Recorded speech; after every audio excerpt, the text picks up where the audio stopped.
Coba deh bayangin sebuah negara yang isinya lebih dari 17.000 pulau.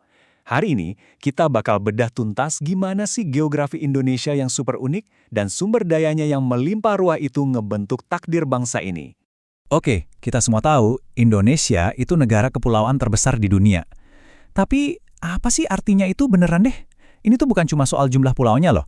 Ini tentang gimana geografi yang unik ini ngebentuk segalanya.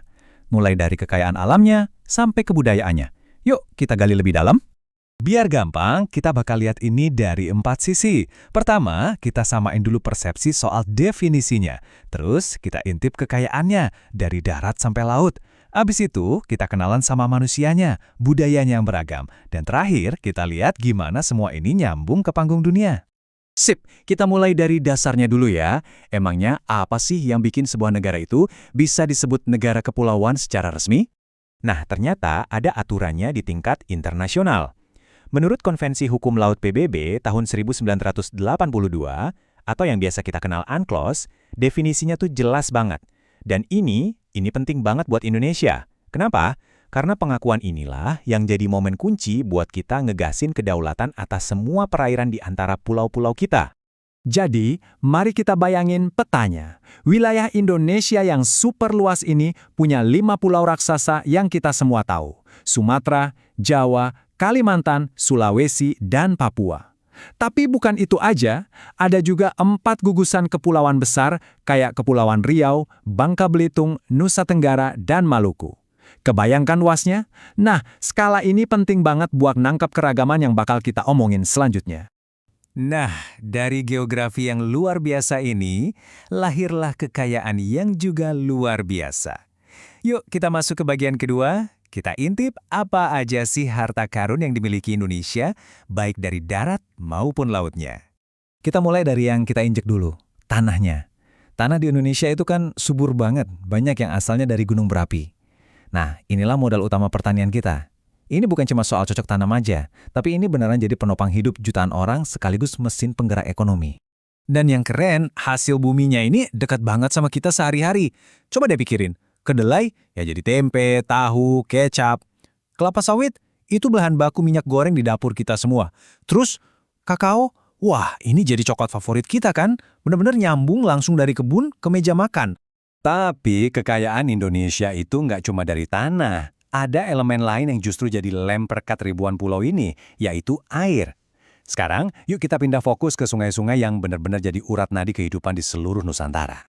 Sungai di Indonesia itu jauh lebih dari sekedar air mengalir. Ini tuh jalur kehidupan serbaguna.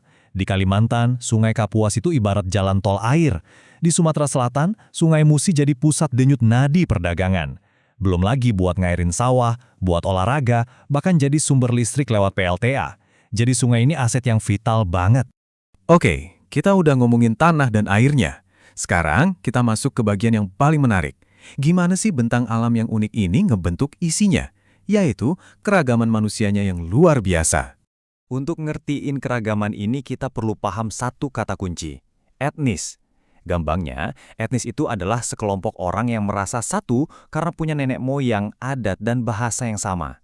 Dan seringnya, identitas ini terbentuk karena mereka tinggal di satu wilayah yang terpisah, jadi mereka berkembang dengan cara yang unik. Pertanyaannya jadi simple tapi dalam banget. Gimana ceritanya geografi yang kepisah-pisah sama laut gini bisa ngelahirin ratusan, bahkan ribuan, budaya yang beda-beda? Jawabannya, ya ada di depan mata kita. Tiap daerah, tiap pulau itu ngembangin cara hidupnya sendiri-sendiri yang pas sama kondisi alamnya. Cara mereka cari makan itu nyesuaiin sama apa yang ada di sekitar. Bentuk rumah adatnya, tradisinya, bahkan sampai makanan dan bajunya, itu semua cerminan langsung dari lingkungan tempat mereka tinggal. Oke, kita udah lihat kekayaan di dalam negeri. Di bagian terakhir ini, kita bakal zoom out. Kita lihat gimana semua kekayaan ini bukan cuma penting buat Indonesia aja, tapi juga ngebuat Indonesia jadi pemain penting di pasar dunia. Coba lihat data ini. Ini keren banget. Soal kakao, Indonesia itu ada di peringkat 3 besar dunia loh. Cuma di bawah Pantai Gading dan Ghana. Ini bukti nyata kalau coklat yang mungkin dinikmati orang di belahan dunia lain, itu bisa jadi asalnya dari kebun-kebun di Indonesia. Sama juga kayak minyak sawit, produk ini dikirim ke negara-negara raksasa kayak India dan Tiongkok, bahkan sampai ke Eropa seperti Belanda. Ini nunjukin kalau ekonomi kita itu udah nyambung banget sama kebutuhan dunia. Apa yang kita hasilkan di sini ternyata penting banget buat rantai pasok global. Jadi setelah kita lihat semuanya, dari bentang alam, kekayaan, sampai keragaman manusianya, kita sampai di satu pertanyaan besar. Dengan sumber daya yang begitu melimpah dan budaya yang luar biasa beragam, gimana caranya sebuah bangsa kepulauan membangun masa depan yang solid dan maju bersama? Mengelola semua ini tuh tantangan, sekaligus peluang terbesar buat Indonesia. Ini pertanyaan yang menarik buat kita pikirin bareng-bareng.